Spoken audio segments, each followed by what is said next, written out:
So hello everyone, कैसे आप सब? उम्मीद करता हूँ बढ़िया होंगे। और थोड़ा-सा टेक्निकल इश्यू आ गया था जिससे मेरे को वीडियो को रिक्रिएट करना पड़ रहा है। तो बहुत सारे बच्चे आप में से नहीं होंगे, मैं उनको बता दूँ कि कक्षा 12वीं का जो फिज़िक्स है यानी कि भौतिक विज्ञान है, उसका जो चैप्टर नंबर 1 है जिसे विद्युत आवेश तथा क्षेत्र कहते हैं, ये उसका सेकंड वीडियो है। और इस वीडियो के अंदर मैं इस पूरे चैप्टर को ख़त्म कर दूँगा। तो अगर आप पढ़ना चाहते हो, इस चैप्टर को रिवीजन करना चाहते हो, तो इससे पुरानी वाली वीडियोज़ देख लें। उसके अंदर इसका मैंने आधा पोर्शन पढ़ाया हुआ है और इस वीडियो के अंदर मैं इसका पूरा पोर्शन जो है कवर करा दूँगा। ओके, अगर आपको इसकी नोट्स चाहिए तो उसके लिए आप एक काम करें, हमारी पुरानी वीडियोज़ को जाकर देख लें। उनके अंदर आपको प्रोजेक्ट्स के जितने भी चैप्टर हैं कक्षा 12वीं के, हिंदी मीडियम में ही नोट्स देखने को मिल जाएँगे। ओके, तो अब अपने टॉपिक के ऊपर आते हैं, जैसे अपन पढ़ रहे थे, उसे स्टार्ट करते हैं। ओके, विद्युत द्विध्रुव जिसे बोला जाता है इलेक्ट्रिक डाइपोल, ये क्या होता है मैंने आपको पढ़ा दिया था। जब दो आवेश -q और +q, तो दोनों बराबर होने चाहिए, बस उनकी दिशा अलग होनी चाहिए। एक माइनस हो तो एक प्लस हो। ये एक दूसरे से अल्प दूरी पर रखे हों। अल्प दूरी यानी बहुत कम दूरी, जैसे अपन 2L मान के चल रहे हैं, तो इसे कहा जाता है विद्युत द्विध्रुव यानी कि इलेक्ट्रिक डाइपोल। और ये जो होता है एक सदिश राशि होता है, वेक्टर क्वांटिटी होता है, क्योंकि इसकी दिशा इस -q आवेश से +q आवेश की तरफ मानी जाती है। और इसे जब गणित के रूप में निरूपित करते हैं तो लिखने के लिए इसे विद्युत द्विध्रुव आघूर्ण से निरूपित कर देते हैं, इलेक्ट्रिक डाइपोल मूवमेंट से निरूपित कर देते हैं, है ना। और इसे P से दर्शाते हैं। किससे दर्शाते हैं? P से दर्शाते हैं, है ना। और इसका निरूपित करने के लिए अपन क्या करते हैं, इनमें से कोई भी एक आवेश लेंगे और इनके बीच की जो लंबाई है 2L उसको ले लेंगे और आपस में उनका मल्टीप्लाई कर देंगे, तो अपने पास द्विध्रुव आघूर्ण निकल के आ जाएगा। वही दिशा -q से +q की तरफ है। तो विद्युत द्विध्रुव आपका क्लियर हो गया होगा। मैं वीडियो के बीच में ही इसको एक और बार रिवाइज करा दूंगा। अब सबसे पहले देखते हैं विद्युत क्षेत्र की तीव्रता। अच्छी स्थिति, निरच्छ स्थिति, दो स्थितियों के अंदर ये निकलती है, ठीक है। और किसी भी स्थिति पर भी निकालते हैं। तो अच्छी स्थिति क्या होती है, जैसे ये आपका कोई भी लाठी रखी हुई है, तो इसी डायरेक्शन में यानी इसी अक्ष पर अगर आप किसी वैल्यू को निकालते हो तो वो अच्छी स्थिति होती है। तो देखो ये विद्युत द्विध्रुव है, आप -q आवेश और +q आवेश, और ये एक दूसरे से बहुत कम दूरी पर रखे हों, 2L दूरी पर अपन मान के चलते हैं ना, तो विद्युत द्विध्रुव कहते हैं। तो ये भी एक दूसरे से बहुत कम दूरी 2L दूरी पर रखे हुए हैं। इसको मैंने दो भागों में बांट दिया, यहाँ से यहाँ तक की दूरी L कर दी और यहाँ से यहाँ तक की दूरी L कर दी। तो चूंकि यहाँ से यहाँ तक की दूरी अपनी R है, राइट, और यहाँ से यहाँ तक की दूरी अपनी L है, राइट, तो टोटल कितनी हो जाएगी ये R प्लस के L, है ना। ऐसे ही यहाँ से लेकर यहाँ तक की दूरी ये R है और ये L है, तो ये बची कुछ ही कितनी हो गई, R में से L को घटा दो तो R माइनस के L हो गई, राइट। यहाँ तक आपको कोई दिक्कत नहीं होगी, है ना। अब यहाँ पर निकालनी है विद्युत क्षेत्र की तीव्रता। ये जो Q आवेश अपन ने लिया है ना, इस बिंदु पर जो विद्युत क्षेत्र है वो कितना क्रिएट होगा, तो वो दो आवेशों के कारण क्रिएट होगा। ये तो -q आवेश के कारण क्रिएट होगा और दूसरा इस +q आवेश के कारण क्रिएट होगा। +q आवेश के कारण इधर की ओर क्रिएट होगा, इस दिशा में, है ना। और -q आवेश के कारण किस दिशा में क्रिएट होगा, इस दिशा में क्रिएट होगा, क्योंकि -q आवेश अपनी तरफ खींचेगा और +q प्रतिकर्षित करेगा। और जो विद्युत क्षेत्र क्रिएट होगा उसकी वैल्यू कितनी होगी, तो E क्या होता है सूत्र, KQ/R², राइट। K और Q यहाँ पर आवेश आता है, तो Q तो यहाँ पर Q आवेश है ना, Q आवेश अपन लेके चल रहे हैं। दूरी, अगर मैं -q आवेश के कारण विद्युत क्षेत्र निकालूं तो दूरी हो जाएगी R प्लस के L, तो R प्लस के L² हो गया। अच्छा, और +q आवेश के कारण विद्युत क्षेत्र निकालूं तो सब कुछ सेम रहेगा विद्युत क्षेत्र में, K Q ये भी, अच्छा इसको E1 कह देता हूँ तो इसको E2 कह देता हूँ। बस यहाँ पर ये जो R प्लस L दूरी थी, ये +q से R माइनस L ही बचेगी, यहाँ से यहाँ तक की दूरी R माइनस L ही बचेगी ये। अब इन दोनों को अगर आप जोड़ दोगे तो नेट विद्युत क्षेत्र निकल आएगा, लेकिन दोनों की चूंकि दिशा विपरीत है, इसकी दिशा इधर की ओर है, इसकी दिशा इधर की ओर है, इसीलिए आपको एक को नेगेटिव लेना होगा। तो जो -q आवेश है इसके कारण जो विद्युत क्षेत्र क्रिएट हुआ है उसको मैं नेगेटिव लेके चलता हूँ, यानी ये जो R प्लस L² है इस विद्युत क्षेत्र को नेगेटिव लेके चलता हूँ। तो R प्लस के L² इस विद्युत क्षेत्र को नेगेटिव लिया और KQ/R माइनस के L² इसको पॉजिटिव लिया। अब इन दोनों को जोड़ दो, ये बेसिक सी कैलकुलेशन है, इसको आप कर लेना, है ना। मैं थोड़ा शॉर्ट में समझा दूंगा, फिर आगे की चीज़ों को बता दूंगा, ठीक है। देखो अब जल्दी देखो, KQ दोनों में क्या है, कॉमन आ गया यहाँ पर, बचा खुचा ये, इसका एलसीएम ले लिया तो इस तरीके से निकल के आया, इसका मल्टीप्लाई इसमें, इसका मल्टीप्लाई इसके अंदर, ओके। फिर इन दोनों का आपस में मल्टीप्लाई कर दिया अपन ने, तो ये वैल्यू निकल के आ गई, है ना। अब ये a प्लस बी का होल स्क्वायर दोनों में आप कर ही सकते हो, तो ये वैल्यू निकल के आ जाएगी। R minus L square R plus के एल स्क्वायर का आपस में मल्टीप्लाई करोगे तो R square minus L square का होल स्क्वायर आएगा, क्योंकि a माइनस बी का मल्टीप्लाई जब आप a प्लस बी में करते हो तो क्या निकल के आता है, ए स्क्वायर माइनस के बी स्क्वायर निकल के आता है। चूँकि अब इस पे भी स्क्वायर है, इस पे भी स्क्वायर है, तो जो फाइनल आउटपुट आएगा उसमें भी स्क्वायर ही आपको देखने को मिलेगा। ओके, के क्यू है, इसको सॉल्व कर लेना आप डिटेल में। आर स्क्वायर से माइनस के R square cancel, L square से माइनस के एल स्क्वायर कैंसिल, 2RL और 2RL अपना निकल के आ गया 4RL। तो 4RL को मैं ऐसे लिख सकता हूँ ना, 2 गुणित R गुणित L, क्योंकि 2 का 2 में गुणा करोगे तो 4 निकल के आएगा, 2 का 2 में गुणा करोगे तो 4 निकल के आएगा, और R और L आपस में मल्टीप्लाई में है ही, तो यहाँ तक तो आपको कोई दिक्कत होगी नहीं, राइट। तो 2 गुणित RL मैंने इसको लिख दिया, है ना। और Q मल्टीप्लाई में है, तो ये रहा 2 और ये रहा 2, ये रहा R, ये रहा L, ये रहा Q, ये रहा K। देखो K Q 2 गुणित 2, 4 को लिख दिया, 2 गुणित 2 R और L, ठीक है। यहाँ पर कोई चेंज नहीं किया।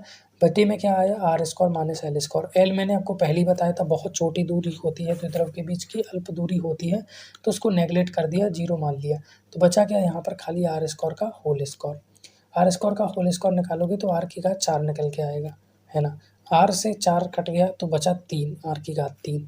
और 2Q इंटू एल को आप सभी जानते हो, P बोलते हो द्विध्रुव, Q आवेश है और 2L उन दोनों के बीच की दूरी होती है, अभी मैंने 2 मिनट पहले आपको बताया था। तो K इंटू P इंटू 2, तो 2KP बटा RQ, ये विद्युत क्षेत्र की तीव्रता निकल के आ गई अच्छी स्थिति के अंदर। और दोबारा देख लो, P इज इक्वल टू है 2LQ, जो कि यहाँ पर लिखा हुआ था, वही 2LQ है, उसको P बोल दिया। ओके, तो ये अच्छी स्थिति के अंदर तीव्रता निकल के आ गई। आई होप आपकी समझ में आया होगा। निरच्ची स्थिति के अंदर तीव्रता निकालो, है ना। निरच्ची स्थिति क्या होती है, पहले आवेश यहाँ पर रखा हुआ था, अब इस अक्ष पर नहीं होगा, बल्कि इनके 90 डिग्री के एंगल पर इधर निरच्च पर होगा, राइट। तो अब यहाँ पर देख लेते हैं। देखो, अगर यहाँ पर एंगल थीटा बन रहा है तो यहाँ पर भी एंगल थीटा ही बनेगा, क्योंकि ये दोनों जो भुजाएं हैं ये समान है ना।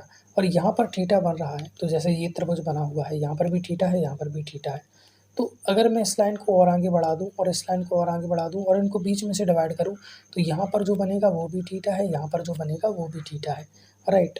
और फिर यहाँ पर जो एंगल बनेगा ये भी तो थीटा ही होगा, और ये भी जो एंगल है वो थीटा ही होगा, है ना। फिजिक्स का बेसिक लॉ है ट्राइंगल के, ये आपको पता होंगे, नहीं तो याद कर लेना अभी, ठीक है। अब ये जो माइनस क्यू आवेश है, ये इस क्यू आवेश को जो कि यहाँ पर रखा हुआ है अपनी तरफ खींचेगा, तो इसके कारण मान लीजिए E2 विद्युत क्षेत्र क्रिएट हो रहा है, तो E2 विद्युत क्षेत्र से इसे अपनी ओर खींचेगा, और इससे यहाँ पर थीटा एंगल बन रहा है, तो इसका घटक इधर की ओर ले लेता हूँ मैं, तो E2 cos थीटा चला गया, घटक लेना आपको आता होगा, है ना। इसके विपरीत दिशा में आ जाएगा E2 sin थीटा, ठीक है। ऐसे ही प्लस क्यू आवेश ऐसे इधर की ओर प्रतिकर्षित कर रहा है, अगर इसका मैं इस तरफ घटक ले लूँ तो E1 cos थीटा आ गया थीटा एंगल पर, और इसके विपरीत E1 sin थीटा आ गया, ठीक है। अब मजे की बात क्या है, ये भी क्यू आवेश है, ये भी क्यू आवेश है, और इन दोनों के बीच की जो दूरी है आर प्लस के एल स्क्वायर और आर स्क्वायर प्लस के एल स्क्वायर दोनों में समान है। इस पॉइंट से लेकर इस पॉइंट की दूरी, इस पॉइंट से लेकर इस पॉइंट की दूरी, यानी माइनस क्यू आवेश और प्लस क्यू आवेश से लेकर जो दूरी है वो भी समान है। और विद्युत क्षेत्र का सूत्र क्या होता है, के क्यू बटा आर स्क्वायर। तो देखो, आर दोनों की यानी कि दूरी दोनों की समान है ही, क्यू दोनों की समान है ही, दिशा अपन पहले ही ले चुके हैं, लेकिन आवेश तो दोनों का समान है ना, दिशा अलग अलग है तो दिशा से विद्युत क्षेत्र अपन ले ही चुके हैं कि कांस्टेंट रहता ही है, यानी इसके कारण जो विद्युत क्षेत्र क्रिएट होगा और इसके कारण जो विद्युत क्षेत्र क्रिएट होगा वो बराबर होगा, क्योंकि क्यू आवेश भी बराबर है और दूरी भी बराबर है, तो विद्युत क्षेत्र भी जाहिर सी बात है बराबर ही निकलेगा।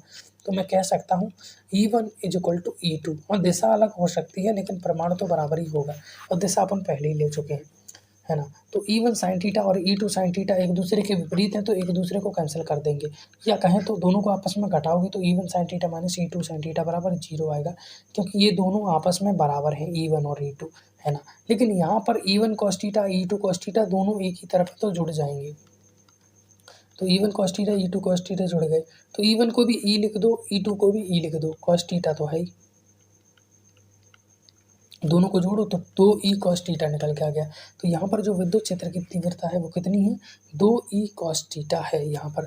तो 2 का 2 लेका E यानी विद्युत क्षेत्र होता है बराबर क्या होता है, के क्यू बटा आर स्क्वायर। आर कितना है, आर स्क्वायर प्लस के एल स्क्वायर, तो इसका स्क्वायर किया तो अंडर रूट हट गया, सीधी सी बात है, राइट। इनटू में क्या आता है cos थीटा, तो cos थीटा बराबर क्या होता है, लंब बटा कर्ण, तो ये रहा थीटा यहाँ पर। इसके सामने वाला होता है लंब। तो सॉरी, यहाँ पर आई थिंक कोई मिस्टेक है या फिर ओके। तो यहाँ पर थीटा एंगल इधर को लेके चला गया है, इस एंगल को थीटा मान के चले हैं। ये जो एंगल है ये थीटा है, तो इसके सामने वाला क्या हो गया, लंब, और ये क्या हो गया, कर्ड। तो एल बटा एल स्क्वायर प्लस के आर स्क्वायर यहाँ पर निकल के आ गया। ओके, तो जैसा कि आप सभी जानते हैं 2k ये पी होता है अपना, सॉरी थोड़ी सी मिस्टेक है, 2pl ये अपना पी होता है, जैसा कि मैंने अभी आपको बताया था। और ये के एच एच का एच लगा हुआ है, अंडर रूट के आर स्क्वायर प्लस के एल स्क्वायर का आर स्क्वायर प्लस के एल स्क्वायर में ही मल्टीप्लाई किया। तो ये जो घाती 3/2 हो गई। अभी यार कैलकुलेशन है, ये आपको आती होगी, क्या समझाने की जरूरत पड़ेगी। के है, पी है, एल स्क्वायर को नेगलेक्ट कर दो तो आर स्क्वायर 2 से 2 कट गया, तो आर की घात 3 यहाँ पर बचा। तो ये निरक्ष स्थिति में विद्युत क्षेत्र की तीव्रता है। कैलकुलेशन करना आपको आता होगा, एक बार करके देखें, डेफिनेटली आप इसे खुद ब खुद सॉल्व कर लोगे, मेरी ज़रूरत पड़ेगी नहीं। तो दोनों स्थितियों में आपको विद्युत क्षेत्र की तीव्रता निकालना आ गया होगा, अच्छी स्थिति के अंदर और निरक्ष स्थिति के अंदर।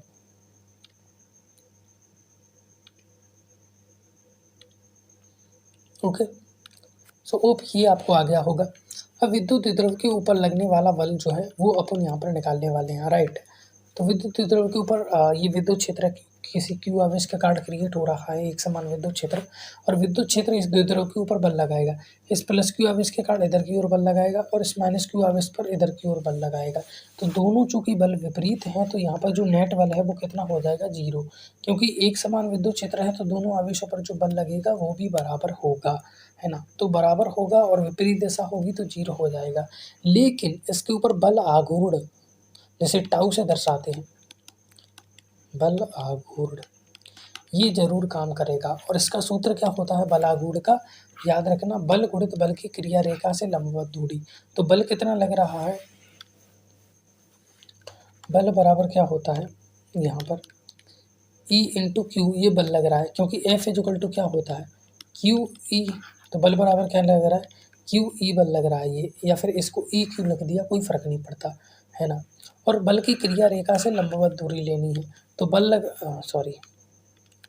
लग रहा है इधर की ओर, तो इससे ये लंबवत दूरी अपन ने इस तरीके से ये लंबवत दूरी ले ली। अब ये लंबवत दूरी कितनी होगी वो अपने को निकालना है। यहाँ पर कितनी लिखी गई है, 2l sin theta, 2l sin theta. तो देखो यहाँ पर जो एंगल बन रहा है वो थीटा एंगल है, इसको अपन मान के चलना है कि यहाँ पर जो एंगल बन रहा है वो थीटा एंगल है। तो इसका इस तरफ घटक लोगे तो क्या निकल के आ जाएगा, 2l cos थीटा, और इसके अगर लंबवत घटक लोगे तो निकल के आ जाएगा 2l sin थीटा, जो कि अभी लिया था अपन ने घटक ऐसे ही, और लंबवत घटक ही तो लेना है। तो लंबवत घटक क्या निकल के आ गया, 2l sin थीटा, राइट, ये लंबवत घटक है ना। और 2 गुणित क्यू अगर आप करोगे और एल का आपस में मल्टीप्लाई करोगे तो 2ql हम सभी जानते हैं p होता है, तो इसकी जगह पर p लिख दिया, e विद्युत क्षेत्र है और साइन थीटा यहाँ पर हो गया। और p साइन थीटा को p vector cross c vector लिख सकते हो, क्योंकि ये वेक्टर के अंदर पढ़ाया जाता है, सदस्य के अंदर मैंने आपको पढ़ाया था, आपने पढ़ा होगा।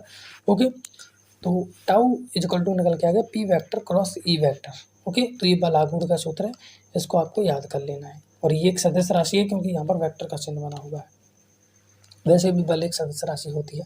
अब पढ़ना है हमें विद्युत फ्लक्स। फ्लक्स क्या होता है, किसी पृष्ठ के अंदर से कितना विद्युत क्षेत्र निकल रहा है उसी को कहते हैं फ्लक्स। इसका सूत्र होता है phi equal to E A cos theta.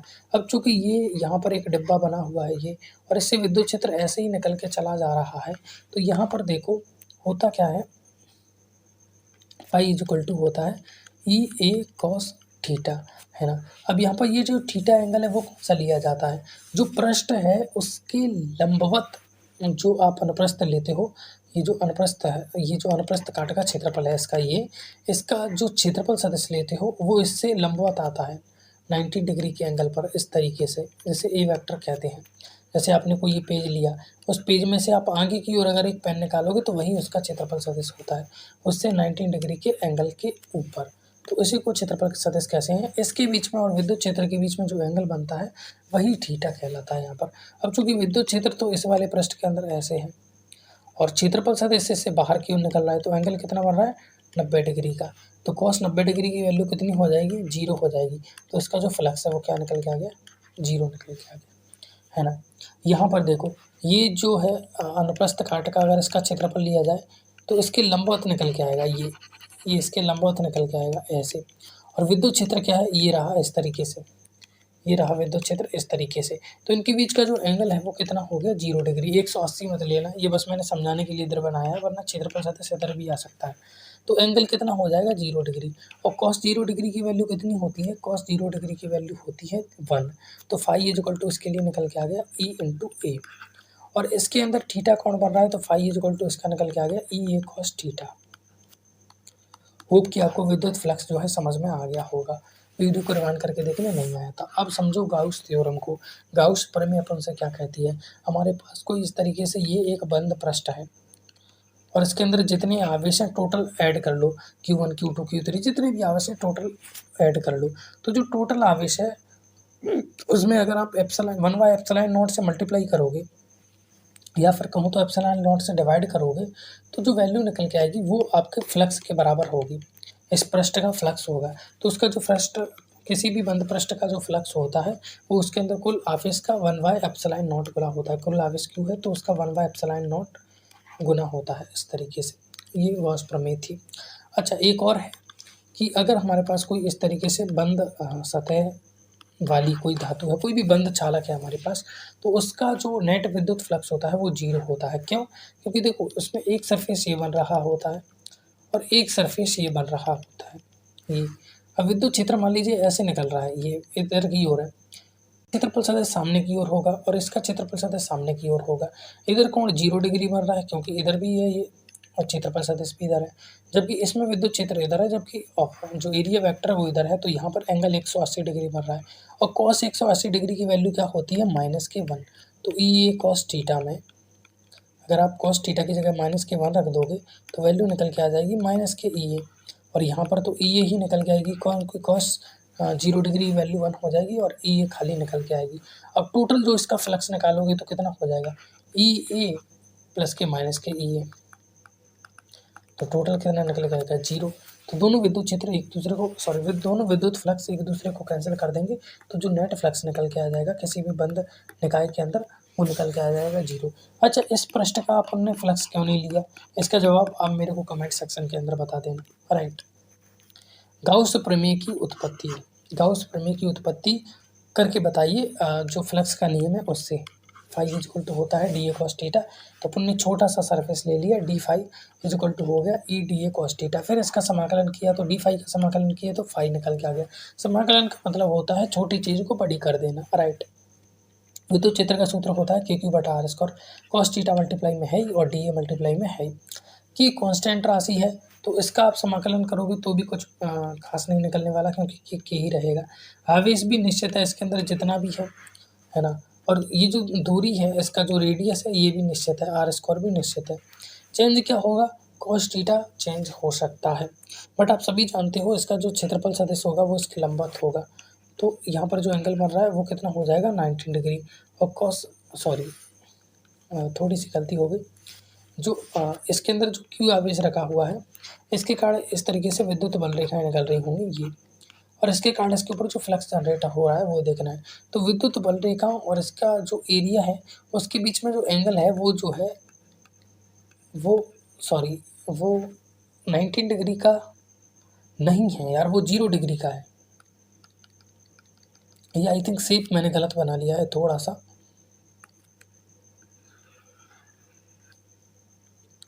हाँ, तो अगर मैं इस तरीके से एक गोला मान के चलूँ और उसके अंदर ये जो प्लस क्यू आवेश रखा हुआ है इसके कारण जो है फ्लक्स इसके ऊपर क्रिएट हो रहा है, तो गॉस की थ्योरम को मेरे को सिद्ध करना है।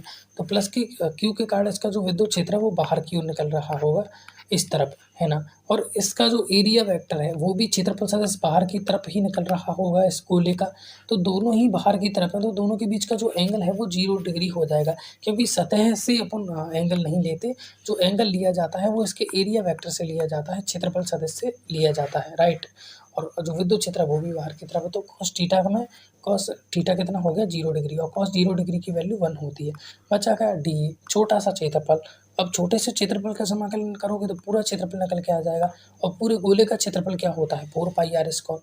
अब आर स्क्वायर से आर स्क्वायर कैंसिल हो गया, बचा क्या के इंटू क्यू इंटू 4 पाई। के की वैल्यू क्या होती है 1/4 पाई एप्सिलॉन नॉट। तो बचा क्या क्यू इंटू 4 पाई। 4 पाई से 4 पाई कट गया तो बचा क्या क्यू बटा एप्सिलॉन नॉट। और यही तो गॉसियन प्रमेय थी, क्यू बटा एप्सिलॉन नॉट, ये क्यू बटा एप्सिलॉन नॉट तो सिद्ध हो गई भैया। अब अध्यारोपण का सिद्धांत क्या कहता है, मेरे पास बहुत सारे आवेश हैं Q1 Q2 Q3 Q4। अब यहाँ पर एक बिंदु है O। अब इस बिंदु के ऊपर इनके कारण जो बल लग रहा है वो बल की वैल्यू होगी, इसके कारण लग रहा है Q1 के कारण F1, Q2 के कारण मान लीजिए F2 बल लग रहा है, Q3 के कारण F3 बल लग रहा है। तो टोटल बलों को आप जोड़ दोगे तो इसके ऊपर लगने वाला टोटल बल निकल के आ जाएगा। लेकिन इससे ऐसा नहीं होगा कि Q1 इसके ऊपर F बल लग रहा है तो Q2 यहाँ पर आवेश रख दिया तो ये F बल कम हो जाएगा। ये इधर की ओर जितना बल लग रहा है उतना बल लगेगा, ये एक्स्ट्रा बल लगा सकता है। लेकिन एक आवेश की उपस्थिति से दूसरे आवेश का जो बल है वो प्रभावित नहीं होता। अच्छा देखो, ये हमारे पास एक पॉइंट है, ये Q आवेश रखा हुआ है, ये Q आवेश रखा हुआ है, इनके बीच की दूरी मान लीजिए A है, इस तरीके से A है। तो यहाँ पर टोटल विद्युत क्षेत्र कितना होगा, बल कितना लगेगा, इस Q आवेश के कारण इसके ऊपर इधर की ओर बल लगेगा और इस Q आवेश के कारण इसके ऊपर इधर की ओर बल लगेगा, प्रतिकर्षित करेंगे, राइट, F और F। तो इसका इनके बीच में एंगल 90 डिग्री हो गया। और जब भी एंगल 90 डिग्री होता है तो जो नेट बल निकल के आता है वो होता है √2F। अगर ये F और ये F समान है तो चूंकि Q आवेश समान है तो दोनों के द्वारा लगने वाला बल भी समान होगा। ये सदिश वाला कॉन्सेप्ट है। अगर आपको ये समझ में नहीं आ रहा है यानी आपको सदिश नहीं आता, और सदिश समझने के लिए मेरी पुरानी वीडियो जाकर देख लें, डिटेल में समझाया है, ये तो वन शॉट है फिर भी। सतत आवेश वितरण क्या होता है, यानी आवेश को वितरित कर दो किसी भी पृष्ठ के ऊपर। तो हमने किसी भी रेखीय पृष्ठ के ऊपर आवेश को वितरित कर दिया, जैसे हमारे पास कागज है इसके ऊपर, तो इसका घनत्व कैसे निकालेंगे। घनत्व निकालने का सिंपल सा तरीका है, जो इसकी लंबाई है ना, सॉरी ये तो क्षेत्रीय आवेश बता दिया मैंने। मेरे पास ये कोई तार है, इसके ऊपर मैंने इस तरीके से आवेश वितरित कर दिया, तो इसका रेखीय आवेश वितरण निकालना है या घनत्व लिख दो वितरण की जगह, तो वो कैसे निकलेगा, इसकी जो लंबाई है उससे भाग दे दो इसका जो आवेश है Q उसमें, तो निकल के आ जाएगा। इसे लैम्बडा से दर्शाते हैं। अच्छा, रेखीय हो गया, क्षेत्रीय निकालना हो तो क्षेत्रीय जैसे अपने पास कोई भी पृष्ठ हो गया उसका निकलता है क्षेत्रीय, तो उसका कोई ना कोई क्षेत्रफल होगा, उसको A से दर्शा दिया, तो बस उसके ऊपर जितना भी आवेश है उसको A से डिवाइड कर दो। ऐसे ही आयतन में उसके ऊपर जितना भी आवेश है उसे किससे डिवाइड करना है, अपने को आयतन से डिवाइड करना है। तो ये है लैम्बडा बराबर Q/L। रेखीय आवेश वितरण में लंबाई से डिवाइड किया, क्षेत्रीय में क्षेत्रफल से डिवाइड किया, आयतन में आयतन से डिवाइड कर दिया, राइट, और उनका घनत्व निकल के आ गया। विद्युत क्षेत्र की तीव्रता किसके कारण, चालक गोले के कारण और कुचालक गोले के कारण। तो चालक गोले के कारण जो बाहर विद्युत क्षेत्र की तीव्रता होती है वो होती है KQ/R², क्योंकि सूत्र आप सभी को याद होगा। तो इसकी सतह पर कितनी होगी, अब यहाँ से मान लीजिए ये R दूरी है, तो विद्युत क्षेत्र की तीव्रता आप निकाल सकते हो KQ/R², सूत्र मैंने आपको बता रखा था। लेकिन मान लीजिए यहीं पर निकालनी है और इसकी जो त्रिज्या है वो R है, तो यहाँ पर कितना निकल के आ गया KQ बटा दूरी कितनी R, तो R², तो ये निकल के आ गया बाहर KQ/R², सतह पर KQ/R², इसको हटाओ, ये गलत लिख दिया, KQ/R²। अंदर कितना होगा, चालक के अंदर जो है विद्युत क्षेत्र शून्य होता है, इस बात को याद रख लेना, ठीक है। अब कुचालक गोले के कारण निकालना है, तो बाहर कितना हो गया KQ/R², सतह पर KQ/R², जैसे पहले निकालते थे, है ना। लेकिन जैसे ही आप अंदर निकालोगे तो चालक गोला है, इसमें जितना भी आवेश होता है वो सतह पर आ जाता है, तो इसकी जो अंदर है वो विद्युत क्षेत्र शून्य हो जाता है, क्योंकि हम सभी जानते हैं कभी भी विद्युत बल रेखा बंद लूप नहीं बनाती। इसके कारण अंदर जो है विद्युत क्षेत्र शून्य होता है, बाहर निकल रहा होता है पूरा विद्युत क्षेत्र, अंदर बिल्कुल भी नहीं होता। लेकिन कुचालक में ऐसा नहीं होता, कुचालक में जो आवेश है पूरी तरीके से फैल जाता है, तो इसके अंदर भी विद्युत क्षेत्र होता है जो होता है KQ/R, KQ/R²। इस पर न्यूमेरिकल आ सकते हैं, बाकी फॉर्मूला आपको याद ही कर लेना। ओके, तो होप कि आपको सारी चीज़ें समझ में आ गई होंगी। धन्यवाद, आपने अभी तक लेक्चर देखा। ओके, होप कि आपको सारी चीज़ें अच्छे तरीके से समझ में आ गई होंगी। तो अभी तक अपन ने क्या पढ़ा, विद्युत वितरण पढ़ा, जिसमें -Q और +Q आवेश एक दूसरे से बहुत अल्प दूरी जैसे 2L मान के चलते हैं उसके ऊपर रखे होते हैं। फिर इनके कारण अच्छी स्थिति में और निरक्षी स्थिति में दोनों में अपन ने विद्युत क्षेत्र की तीव्रता निकाली थी, जिसके अपने पास सूत्र निकले थे। फिर अपन ने गाउस प्रमेय पढ़ी थी, Q/ε0, है ना, बंद कोई बंद निकाय है तो उसका विद्युत फ्लक्स शून्य होता है।